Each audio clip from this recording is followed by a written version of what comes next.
Le 15 août dernier, le ministre malien des Affaires étrangères, Abdoulaye Diop, a demandé aux Nations Unies une réunion d'urgence du Conseil de sécurité pour faire cesser, je cite, les violations répétitives et fréquentes de l'espace aérien national. Fin de citation. Les accusations maliennes ne s'arrêtent pas là.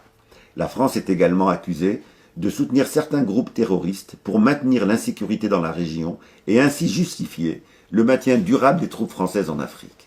Enfin, le Mali accuse la France de mener des opérations visant à déstabiliser et à renverser l'actuel gouvernement malien. Je cite, « Il convient de rappeler que c'est en raison de suspicions de manœuvres de déstabilisation de la France que le gouvernement du Mali s'est fermement opposé à la demande de soutien aérien de la France au profit de la MINUSMA afin qu'elle ne se serve pas de la mission onusienne comme prétexte pour mener des opérations subversives visant à fragiliser davantage le Mali et la région du Sahel. » Fin de citation.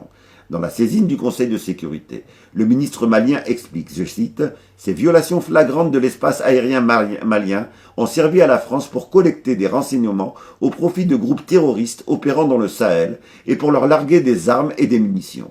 Les autorités maliennes disposent de plusieurs éléments de preuve que ces violations flagrantes de l'espace aérien malien ont servi à la France pour collecter des renseignements au profit de groupes terroristes opérant dans le Sahel et pour leur larguer des armes et des munitions. » Fin de citation. Plusieurs journaux maliens ont par ailleurs donné des informations sur la nature des preuves que prétend avoir le gouvernement malien, à savoir des témoignages de combattants djihadistes affirmant avoir été aidés par l'armée française, plus d'une cinquantaine de violations de l'espace aérien malien par les drones et des aéronefs, des conversations radio interceptées et enregistrées, etc.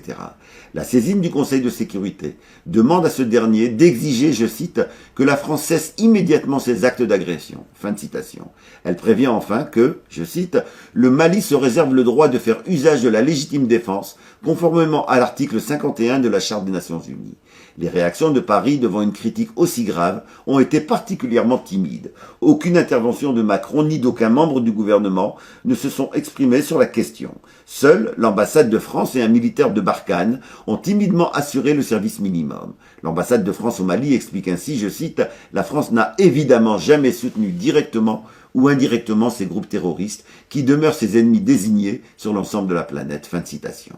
La journaliste Martine Laroche-Joubert résume comme suit cette non-réaction gouvernementale. Je cite, « Pour ceux qui s'attendaient à des démentis sur la base de preuves à la hauteur des accusations que le Mali a brandies, la déception fut totale. » Fin de citation.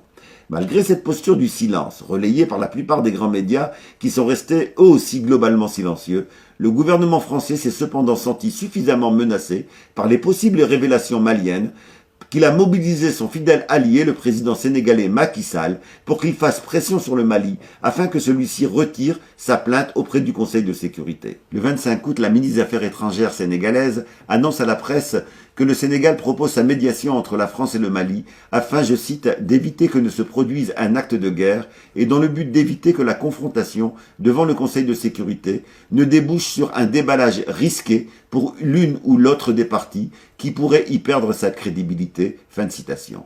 La France a bien entendu un intérêt important à éviter la tenue de cette réunion du Conseil de sécurité. Jamais l'État malien n'aurait couru le risque d'une telle confrontation sans disposer d'éléments compromettants pour Paris. Nul doute que la France profitera du fait qu'elle a pris la présidence du Conseil de sécurité le 1er septembre pour tenter d'enterrer cette demande malienne. Elle peut compter pour cela sur le soutien des États-Unis et des autres pays de l'OTAN qui considèrent l'Afrique comme leur chasse gardée.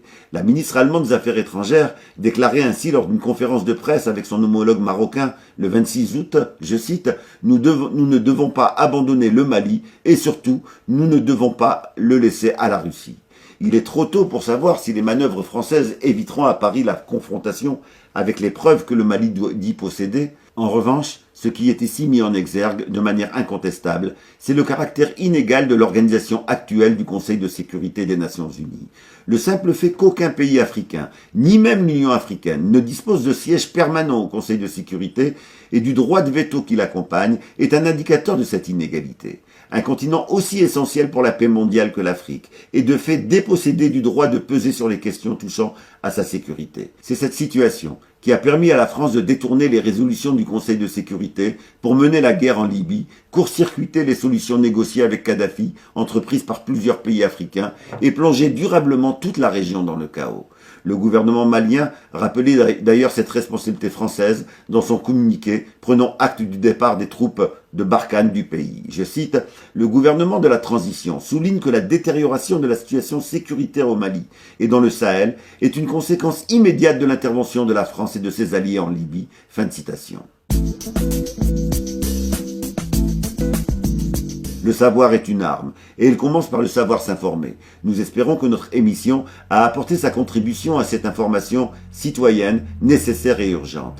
N'hésitez pas à nous transmettre des sujets d'actualité que vous souhaitez voir traités dans notre émission. Ils seront traités dès qu'un fait d'actualité en lien avec eux permettra d'y revenir. Nous vous donnons rendez-vous la semaine prochaine pour une nouvelle séance du Monde vu d'en bas.